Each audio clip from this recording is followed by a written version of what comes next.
de Relaciones Internacionales de la institución. Y en conjunto a Pastoral y Bienestar, le queremos dar nuevamente la bienvenida a esta iniciativa que es UCN Sin Fronteras. Les recordamos que es UCN Sin Fronteras. UCN Sin Fronteras es una iniciativa diseñada para sumergir a nuestra comunidad académica en la riqueza cultural de diversas naciones, abarcando aspectos como su gastronomía, cultura, religión y política, para promover la comprensión y la diversidad cultural. Para este bloque, el país invitado es Ecuador. Hemos tenido diferentes ponentes que nos han hablado de diferentes aspectos, tanto cultural como gastronómico, político. Hoy tenemos la oportunidad de hablar un tema sumamente importante, que es el aspecto religioso. Por eso tenemos como invitado al padre Giovanni Álava, nos va a ayudar explicándonos un poco acerca de su presentación. Sin más preámbulo, quiero darle la bienvenida al padre y todo el micrófono es suyo, padre. Muchísimas gracias, buenas noches con todos. Primero me presento rápidamente, soy el padre Giovanni Álava, nuevamente, am, de una comunidad relativamente nueva, es una asociación de fieles, nacida en Alemania, se llama Communio Sanctorum, tiene 50 años este año, mi edad el próximo año. Entonces, nuestro carisma es misionero contemplativo, estamos entre otros sitios en Ecuador. Y aquí yo me desempeño en el único colegio que tenemos, la única unidad educativa aquí en Santo Domingo, en Ecuador, es a 3 horas de la capital, Quito. Bueno, me interesa compartir con ustedes este tema de la Virgen María del Buen Suceso y su relación con la historia de la fe en Ecuador. Es importante también entender que, ya lo voy a relacionar después con la historia también un poquito, siempre tiene que ver con todo lo demás y con toda América, ¿no? Pero en esta historia particular de las apariciones de la Virgen María a una monjita, una religiosa española aquí en Quito, ella misma en las conversaciones que tiene con esta madre mariana, esta monja o religiosa mariana, le va a decir que no se hará conocida esta eh, advocación o este nombre de la Virgen hasta el siglo XX. Es súper curioso porque pasa prácticamente en silencio por mucho tiempo, siendo una cosa, ya les comentaré por qué, tan llamativa, ¿no? Bien, esta historia es del siglo XVI. Comienza con la protagonista, ¿no? Que es esta madre, que en ese entonces, bueno, ella nace en 1563. Ecuador no existía todavía como tal, había sido abordada, digámoslo así, por los españoles en 1534. 1535 es fundado Quito, ¿no? Y se transformará después en la Real Audiencia de Quito, ¿no? Em, un título de administrativo, ¿no?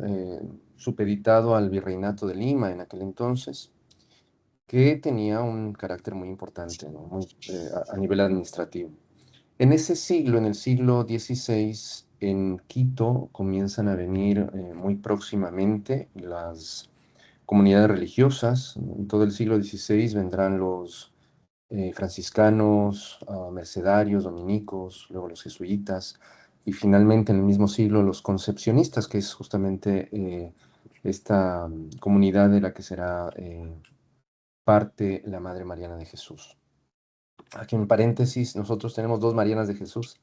La una es Santa, Mariana de Jesús tal cual, am, y la otra es esta que es sierva de Dios todavía, no se ha avanzado mayormente en su proceso, pero su vida es impresionante y ya lo voy a mencionar brevemente, ¿no? Porque es una mujer profundamente mística, ¿no? Contemplativa, mística, con cosas absolutamente sobrenaturales, ¿no? Me imagino que tal vez por eso también se detiene un poquito el proceso, además de que no sé en este punto si hay milagros atribuidos a ella o algo así, ¿ya? Bueno, entonces, mientras es real la audiencia de Quito, 1535, ¿no? Sabemos que en 1531 en México se ha dado estas apariciones de la Virgen María a San Juan Diego, dándose ella misma el nombre de Santa María de Guadalupe. ¿Por qué esto es importante? Porque a pesar de que hay comunidades religiosas en en Hispanoamérica, desde, digamos, bueno, en todo el continente, ¿no? Exceptuemos un poquito todavía la historia de Norteamérica, pero en todo el resto, en los sitios en que va avanzando la conquista o este intercambio que se da entre España y el continente americano, va avanzando también la evangelización, pero siempre con problemas. Si bien es cierto, por ejemplo, en México, que Hernán Cortés llega por segunda vez a México propiamente, digamos lo que se conoce como México, a la capital, con un contingente mayoritariamente indígena de distintas tribus contrarias a los mexicas o a los que llamamos aztecas. Luego de que se da esa ya conquista de la capital, de todas maneras la evangelización era muy, bueno, por lo menos complicada, no era tan fácil hacerla, ¿no? A pesar de las distintas comunidades, también allá llegaron primero los franciscanos, misioneros, que no la veían tan fácil al momento de evangelizar. Y tanto en México como acá en Ecuador, por este asunto de estas apariciones de la Virgen del Buen Suceso, es María la que de alguna forma protagoniza la evangelización. Se sabe, por ejemplo, que muy pronto en México, después de las apariciones de la Virgen, estamos hablando 10 años después de la entrada y conquista de la capital por parte de Hernán Cortés y su gente, no había mayor cambio, digamos, en cuanto a al ingreso de cristianos o de indígenas al cristianismo, pero con las apariciones de la Virgen, inmediatamente 9 millones de indígenas se hacen bautizar, ¿no? Es impresionante. Y eso es como un efecto dominó en toda América. Y ahí viene justamente esta historia de la Virgen del Buen Suceso, ¿no? Que es en el mismo siglo, un poco más tarde, ¿no? En 1563 nace Mariana de Jesús en España, en Vizcaya. Su tía, María de Jesús, ay, siempre me olvido el nombre de ella, Taboada me parece que es, les digo, bueno, en fin, creo que es Taboada. Es priora de esta congregación, este grupo de las concepcionistas que tienen origen franciscano también. Y muy pronto ella, de pequeñita, de niña, siente ese llamado. Está con su tía ya a los 13 años de edad o antes. Y a esa edad ella emprende con su tía y me parece unas 4 o 5 religiosas más, un viaje desde España a América para entrar en Ecuador, lo que sería la Real Audiencia de Quito, en la propia capital, ¿no? Em, Impresionante. Primero por el haberse lanzado estas monjitas, el rey Felipe II, ante algún pedido de la gente en la Real Audiencia de Quito, porque ya tenían comunidades entre, digamos, mendicantes, pero al mismo tiempo evangelizadoras, ¿no? Los franciscanos, mercedarios, etcétera. Estaban pidiendo también alguna comunidad de carisma contemplativo, ¿no? Y entonces manda a estas religiosas, ahí vienen la Madre María de Jesús y su sobrina Mariana de Jesús, al Ecuador, ¿no? En su viaje en barco sucede una cosa muy interesante, impresionante, ¿no? Toda la vida de Mariana de Jesús va a estar como impactada y acompañada siempre por la Virgen María. En el viaje se da un suceso muy, bueno, místico, impresionante, y es que tienen un problema ahí en cuanto a al clima, ¿no? Y a los meteoros, ¿no? Al mar encrespándose y todo lo demás. Y ambas, la tía y su sobrina, tienen una visión de una serpiente, efectivamente, digamos, el demonio propiamente, tratando de derrumbar esa nave, ¿no? Ese barco. Y al mismo tiempo, la Virgen María controlando este embate de la serpiente. Y aparece la Virgen María con su niño, tal como después se le aparecerá también a la hermana, a la madre Mariana de Jesús, ¿no? Entonces, continúan su viaje, llegan a las costas, llegan finalmente a lo que es ahora Quito, ¿no? Y comienza la fundación de este convento de las Concepcionistas en Quito. Eso sucede en 1577. 2 años más tarde, 1579, Mariana de Jesús, de 15 años, ya hace sus votos. Y cuando realiza esto, se sabe de ella, porque tiene su propia historia, ¿no? Pero no mencionaré mucho de eso. Se sabe de ella que tiene una visión mística. Ya he dicho antes que esta mujer se caracterizará por eso, donde ve al Señor Jesús y también a la Virgen María y a San José, ¿no? El Señor Jesús le da un anillo con 4 piedras que significan los 4 votos, ¿no? Los 3 primeros de los consejos evangélicos: pobreza, castidad y obediencia. Y el cuarto, el pertenecer y no salir del convento, ¿no? Por ser monjita de claustro, ¿no? Esa es propiamente de este tipo de congregaciones, parte del carisma, el guardarse para siempre en este sitio. Y también dice ella que ha visto a la Virgen María y a José, que fungen como padrinos de este desposorio místico que está teniendo ella con Jesús, ¿no?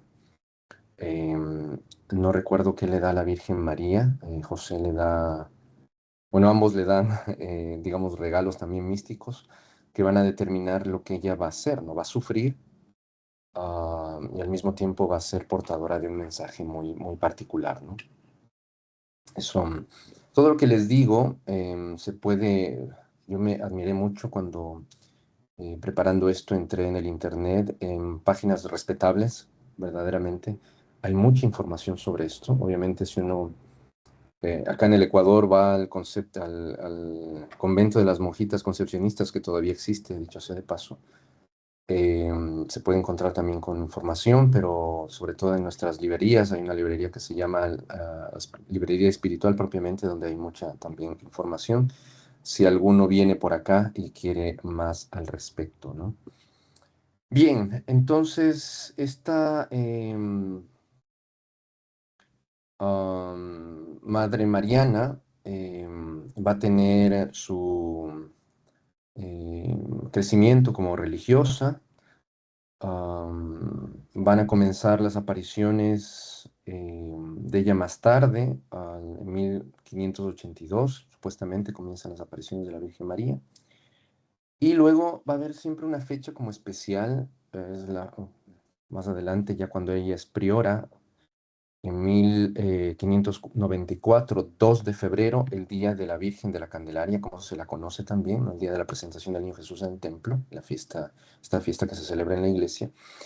Tiene ella una aparición muy particular, donde está la Virgen sostenida por ángeles y se llama a ella misma la Reina del Cielo y de la Tierra, ¿no? Y se presenta con el nombre de la Virgen del Buen Suceso. Este nombre, aparentemente también procedente de España, de la Virgen María, se le atribuye como advocación muy querida del Papa del mismo siglo, eh, Pablo V. Ya habría que hacer un análisis más anterior para saber de dónde viene todo esto, pero ese llamarse del Buen Suceso es otra forma de decir de la buena nueva, ¿no? De hecho, me parece que es en francés, se llega a traducir de esa manera. Es, trae buenos sucesos, trae buenas noticias, ¿no? Es curioso y paradójico porque después vamos a hablar un poquito también de las profecías de la Virgen del Buen Suceso, a la propia Mariana de Jesús, y no todo es tan halagador, ¿no? Al final siempre, como lo dirá también la Virgen en Fátima, hay signos de esperanza, ¿no? Hay signos de que todo va a estar de todas maneras en las manos de Dios y tranquiliza un poco la visión de lo catastrófico que ella puede anunciar, no necesariamente en cosas um, cataclísmicas, ¿no? Meteorológicas, ¿no?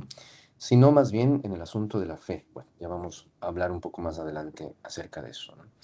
Muy pronto la Virgen María le dice a Mariana de Jesús, y esto es una de las cosas interesantes, muy interesantes y fundamentales de la historia de las apariciones de la Virgen María, del Buen Suceso, parecido nuevamente en ese sentido a eh, México con la Virgen de Guadalupe, solo que en ese sentido no le ha pedido a Juan Diego que haga algo, sino simplemente ha hecho aparecer su imagen en su tilma, en su ayate.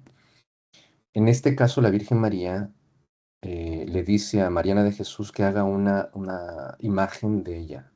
También se me viene a la mente lo que le dice el Señor Jesús a Faustina Kowalska en el siglo XX, ¿no? En Polonia.